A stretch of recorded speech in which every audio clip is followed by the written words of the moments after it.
Bodyscan meditation mod negative tanker. Velkommen til det 4. afsnit af min podcast Fra tanker til transformation. Mit navn er Tina Nordby, kendt som iværksætter inden for sprog og kommunikation og med en master i NLP og hypnoseterapi. Min intention er at dele den viden, jeg har om, at du kan mestre dit sind. I dette afsnit kan du lytte til en bodyscan meditation, hvor du kan opbygge kropsbevidsthed. Her vil jeg trykke på selvkærlighedsknappen, så du kan give dig selv et kæmpe løft af egen omsorg. Bodyscan meditation mod negative tanker.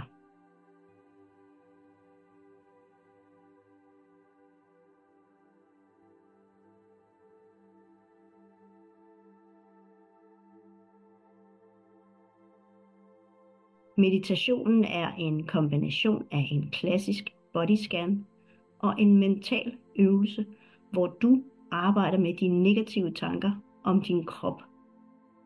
Du kan opbygge en dybere kropsbevidsthed samtidig med, at du udfordrer og ændrer negative tanker om dig selv. Det er samtidig en afslappende meditation, hvor du glider med, lukker dine øjne og fokuserer på at mærke, føle og fornemme på et dybere plan. Jeg vil anbefale denne bodyscan meditation mod negative tanker af flere grunde. Du øger din kropsbevidsthed og hjælper dig selv med at skabe en dybere forbindelse til din krop. Gennem kropsscanningen lærer du at mærke og acceptere din krops fornemmelser, hvilket kan føre til en større selvindsigt og fysisk ro. Du udfordrer dine negative tanker ved direkte at adressere og udfordre de negative tanker, du kan have om kroppen. Mange mennesker oplever negative tanker om deres udseende, hvilket kan føre til lavt selvværd og stress. Ved bevidst at identificere og udfordre disse tanker, kan du begynde at ændre dine tanke- og følelsesmønstre. Meditationen tilbyder dig konkrete værktøjer til at erstatte selvkritik med selvaccept. Ved at skifte fokus fra negative, urealistiske tanker til mere positive og realistiske opfattelser af krop, kan du gradvist udvikle en sundere kropsopfattelse og dermed fremme selvkærlighed og accept af dig selv. Ønsker du mental klarhed og at hjælpe din krop med at slappe af, er kombinationen af kropsscanning og fokus på vejrtrækning en måde at reducere fysiske spændinger og stress. Meditationen er især rettet mod dig, som har kropsbilledproblemer. Hvis du ofte kæmper med negative tanker om din krop, er denne meditation ideal til at hjælpe dig med at bryde negative tanke- og følelsesmønstre. Og har du stress og angst, kan fokus på kropsscanning og vejrtrækning være en hjælp til at slippe spændinger og mindske stress. Hvis du har et lavt selvværd og tendens til at sammenligne dig med andre, eller føler utilstrækkelighed, kan denne meditation hjælpe dig med at finde tilbage til en positiv og mere kærlig selvopfattelse. Og så er denne bodyscan meditation også for dig, der ønsker øget mindfulness. Selv hvis du ikke har negative tanker om din krop, kan meditationen stadig gavne dig. Fordi hvis du ønsker at praktisere mere nærvær og kropslig opmærksomhed, er den her meditation et fantastisk redskab for enhver, der ønsker at opnå større kropsaccept, mental og personlig styrke. Find et roligt sted, hvor du kan slappe af uden forstyrrelser, og lad os begynde. Du kan have en pen og notesbog klar, hvis du gerne vil notere dine tanker og refleksioner ned bagefter. Find et sted, hvor du kan sidde eller ligge komfortabelt uden at blive forstyrret. Hvis du sidder, placer dine fødder fladt på gulvet. Hvis du ligger, sørg for, at kroppen er understøttet, så du hviler behageligt. Og luk så dine øjne. Det hjælper dig med at fokusere indad, og du bliver ikke så nemt distraheret. Dine sanser bliver også meget bedre, og du føler, fornemmer og oplever dybere på denne måde. Start med at tage et par dybe åndedrag. Træk vejret dybt ind.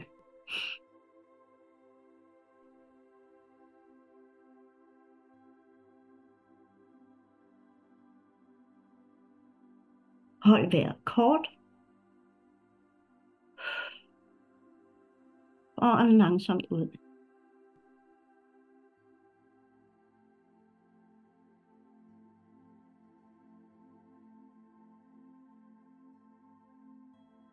Du kan eventuelt ånde ind, mens du tæller til 3. 1, 2, 3. Og ånd ud, mens du tæller til 5.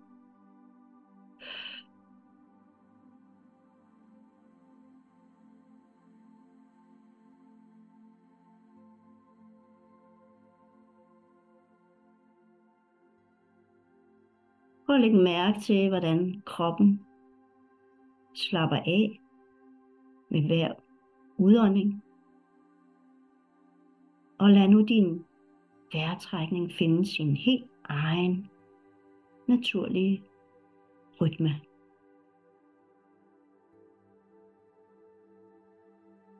Tag nu et øjeblik til at tænke over eventuelle negative tanker, du har om din krop.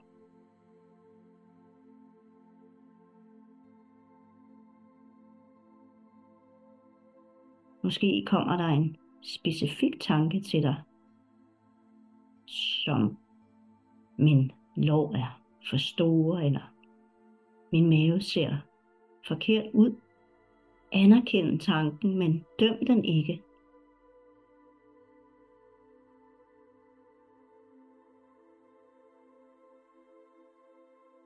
Og nu flytter du opmærksomheden til din krop, begyndende ved dine fødder. Fornem, hvordan dine fødder rører underlaget. Måske er det kun dine hæle, der rører underlaget. Hvordan føles de?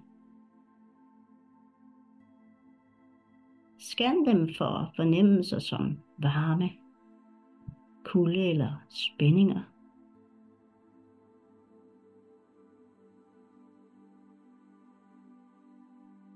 Fornem, hvordan de kan blive tunge og afslappet.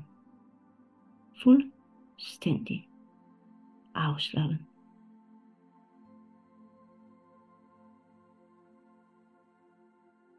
Kan jeg vide, hvordan dine tæer ser ud? Har du smukke tæer? Unikke tæer? Eller kommer der en negativ tanke nu? Så tag imod den. Det er okay. Tillad tankerne at komme.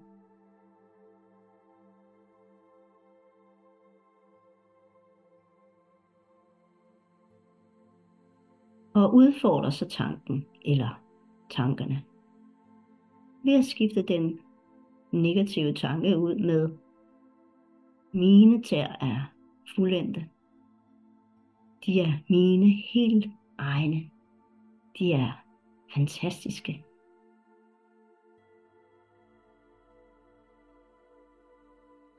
Bevæg nu opmærksomheden op til dine ankler,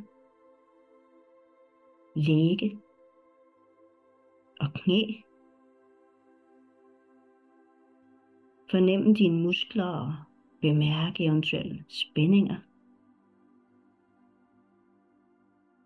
Har du nogle negative tanker om dine ben? Hvad er det for nogle tanker?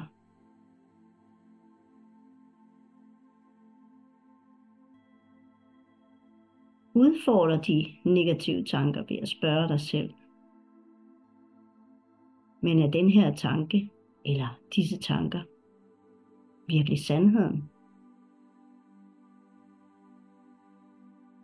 Og prøv så at erstatte det med, mine ben fører mig fremad. De er nødvendige for, at jeg kan gå, løbe eller cykle.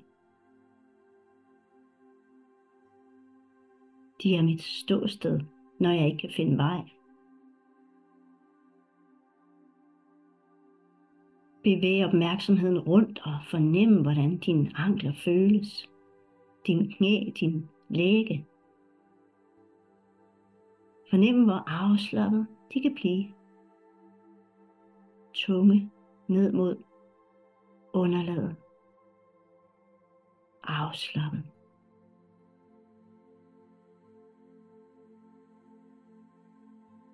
Læg nu mærke til, hvordan dine lår føles mod underlaget.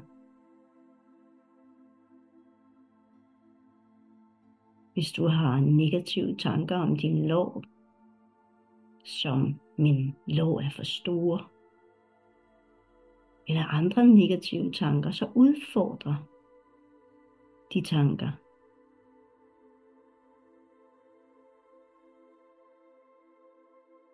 Spørg, er det sandt?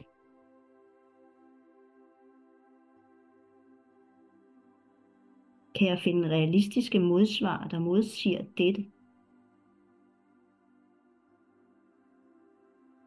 Tænk på positive eller realistiske modsvar, som min lår er stærke og giver mig bevægelsesfrihed.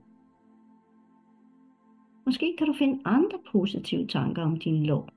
Bare giv det tid.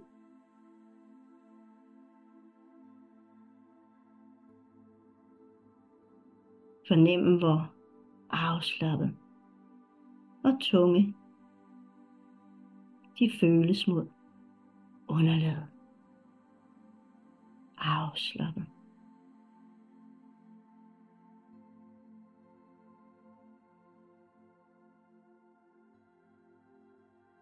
Fornem nu, hvordan dine hofter hviler mod underlaget. Hvordan føles de? Scan dem for fornemmelser som spænding, afslapning eller noget helt andet.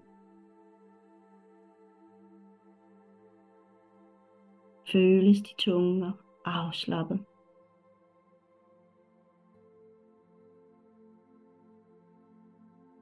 Måske har du negative tanker om dine hofter, og det er okay, hvis de kommer. Bare tag imod dem med ro.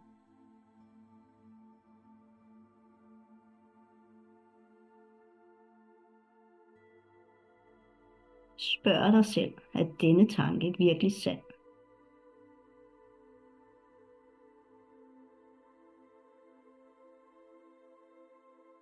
Og prøv så at erstatte den med, mine hofter er en stærk del af min krop. De støtter mig i mine bevægelser og giver mig stabilitet.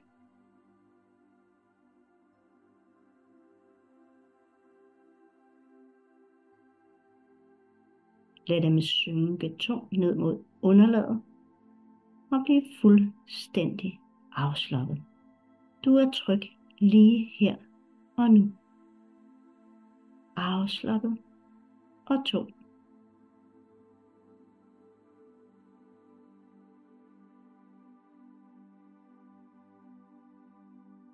Ret din opmærksomhed mod din mave. Hvordan føles den i dette øjeblik?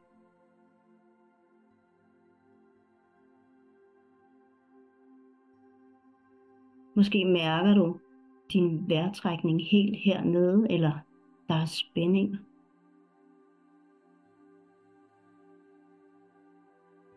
Hvis der opstår negative tanker, som min mave er ikke flad nok,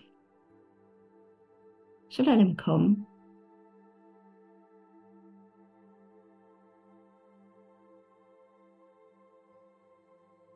Udfordre dem ved at spørge, er det virkelig sandt? Er den her tanke nyttig for mig?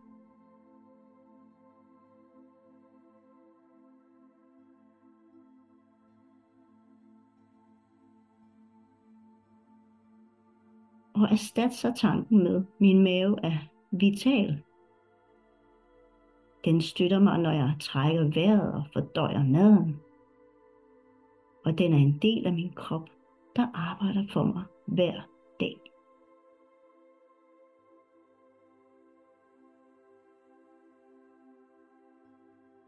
Føl nu, hvordan maven kan blive afslappet og rolig. Hvordan du kan føre din vejrtrækning helt ned i bunden af maven.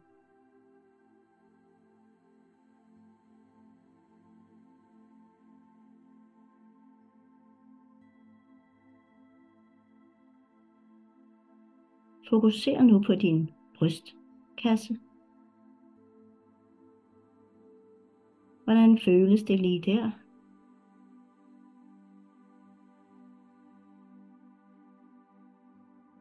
Måske mærker du din vejrtrækning, eller du føler en lethed. Noget tungt.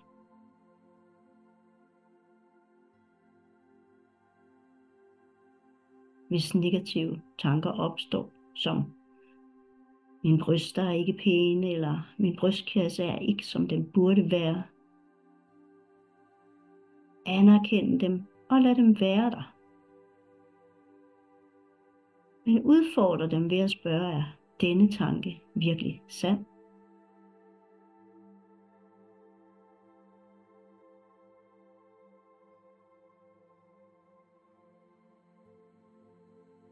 Erstat det med min brystkasse. Huser mit hjerte, og det er en kilde til styrke og liv. Den løfter og sænker sig med min vejrtrækning, og det er fantastisk.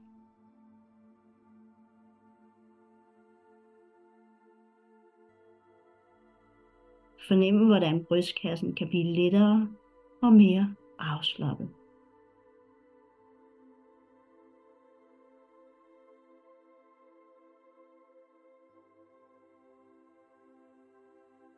Og hvis du har bryster, så husk, at dine kvindelige bryster er med til at give liv, næring og styrke til børn, hvis du ammer eller har ammet.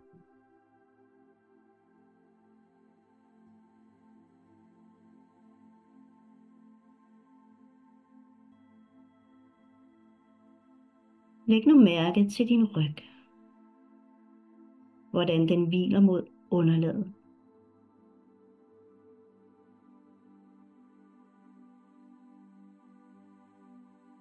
Er der spændinger eller en følelse af lethed?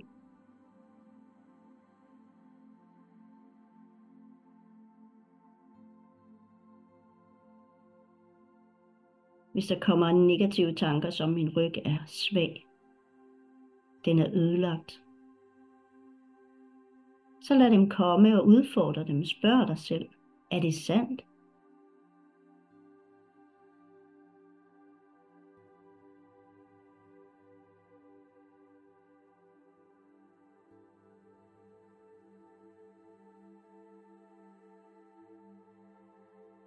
Kan jeg finde beviser, der modsiger dette? Og erstat det med, min ryg holder mig oprejst. Den giver mig styrke og fleksibilitet.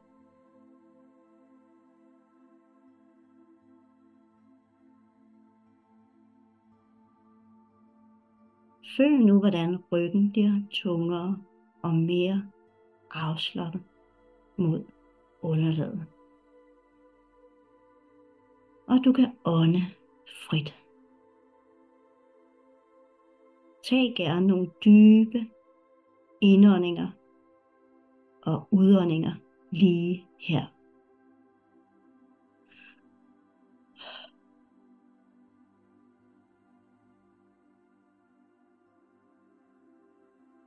Sådan, ja, i dit helt eget tempo.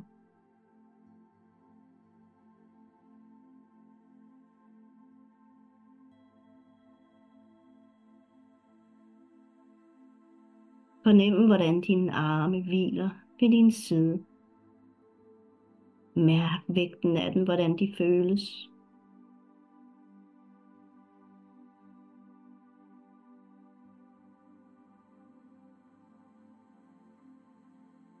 Hvis der dukker negative tanker op, som mine arme er ikke stærke nok, eller de ser ikke rigtigt ud, så tag imod dem og spørg, er det her virkelig sandt?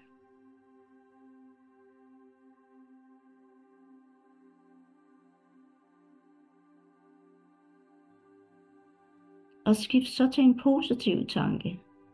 Mine arme er utrolige. De giver mig mulighed for sammen med mine hænder at omfavne, løfte og udtrykke mig selv.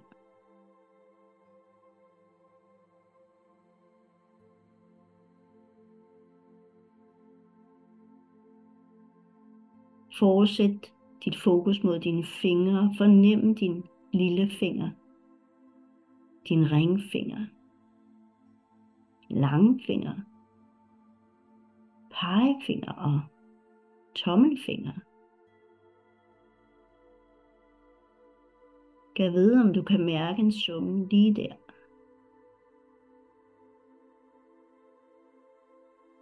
Gad vide, hvilken af dine hænder du bruger mest. Er det højre eller venstre?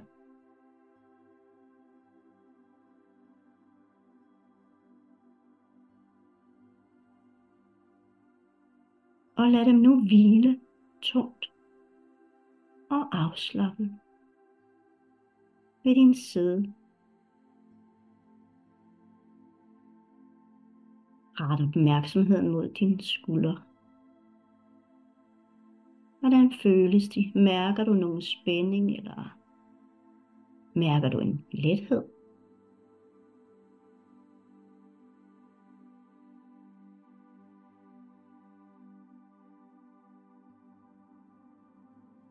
Hvis negative tanker kommer, som mine skuldre er for spændte, eller de er ikke stærke nok, så lad dem komme og spørg, er det virkelig sandt?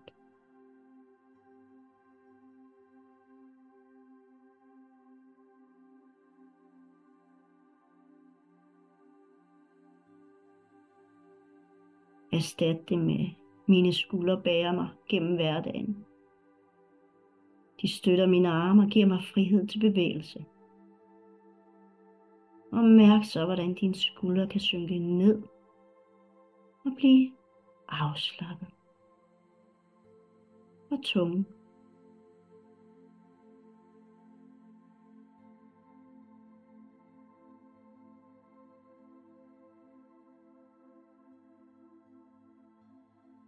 Flyt din opmærksomhed op til din nakke.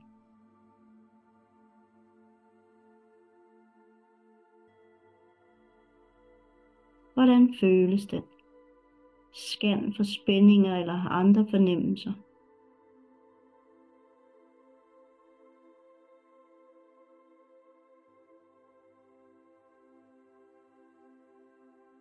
Og hvis der dukker negative tanker op, som min nakke er for anspændt, eller den ser ikke ud, som den burde,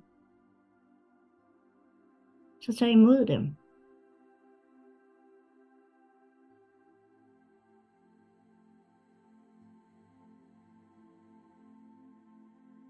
Udfordre dem ved at spørge, er det virkelig sandt?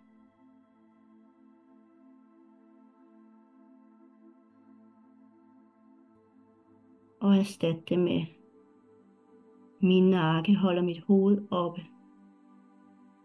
Den er stærk og fleksibel, og den giver mig mulighed for at kunne se mig omkring.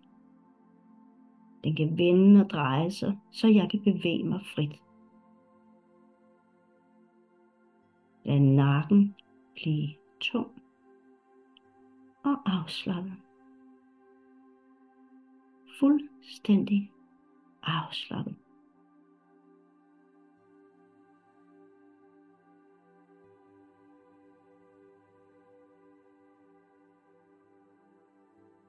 Til sidst vender du din opmærksomhed mod dit ansigt. Hvordan føles det?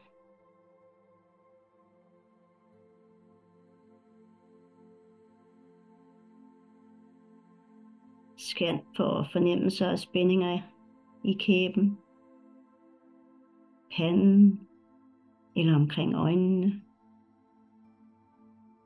Og hvis negative tanker opstår, som mit ansigt ser ikke godt nok ud, eller jeg ser træt ud, så anerkend dem. Men udfordre dem og spørg dig selv, er den tanke virkelig sand?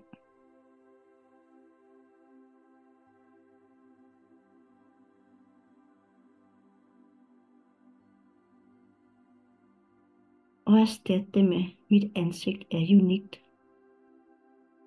Det udtrykker mig, mine følelser og min skønhed på min helt egen måde.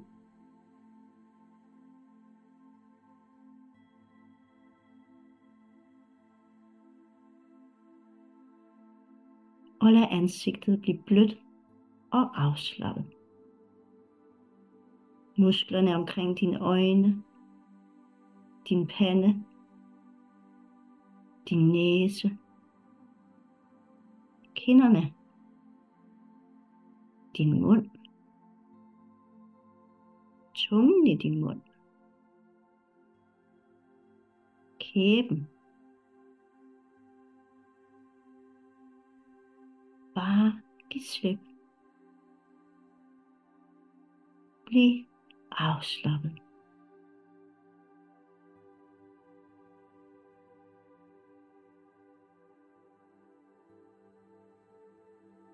Hvil nu og slap af. Og fornem, hvordan kroppen føles nu, når du har arbejdet med at udfordre de negative tanker. Tillad dig at følge musikken, mens du bare slapper af.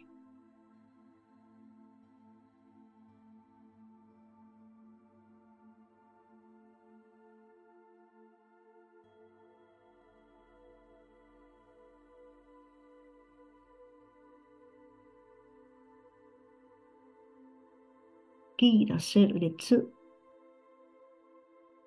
før du forsigtigt kan begynde at bevæge fingre og tæer og strække kroppen. Men tillad dig bare at følge musikken, mens du fortsat slapper af.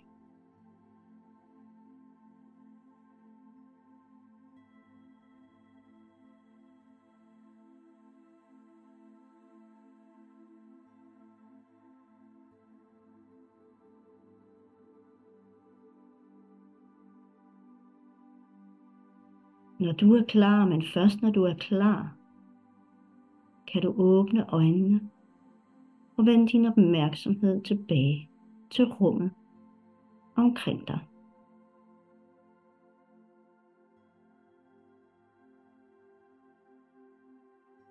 Gad vide, hvordan du har det, både fysisk og mentalt. Har du bemærket nogle ændringer i dine tanker om din krop?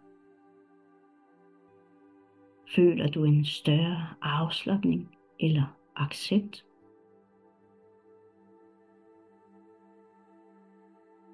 Tag dig tid til at skrive dine tanker ned, hvis du ønsker det. På denne måde vil du, hvis du vælger at lave meditationen igen, kunne se, hvordan dine tanker kan ændre sig fra negativ til positiv. Dit selvbillede vil forandre sig. Gentag denne bodyscan meditation regelmæssigt for at styrke en positiv og realistisk opfattelse af din krop. Vær tålmodig med dig selv i processen. Forandring tager tid, men hvert enkelt lille skridt tæller.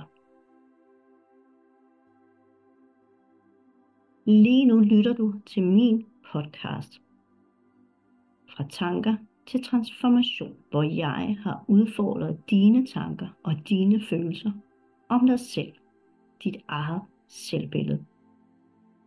Du har ved hjælp af en bodyscan meditation øvet dig i at åbne døren til din helt egen personlige forandring.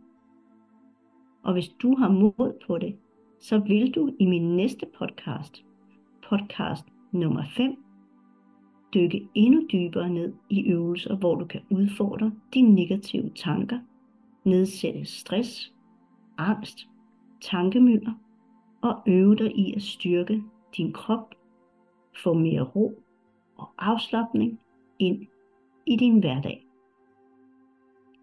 Og du kan være sikker på, at med mine podcast vil jeg altid lade lyden være broen mellem dit indre og dit ydre, så du kan transformere dine tanker, mens du lukker hverdagens stress og jag ude. Det betyder bare, at du bruger lidt tid på dig selv indimellem. Indtil da, pas rigtig godt på dig selv.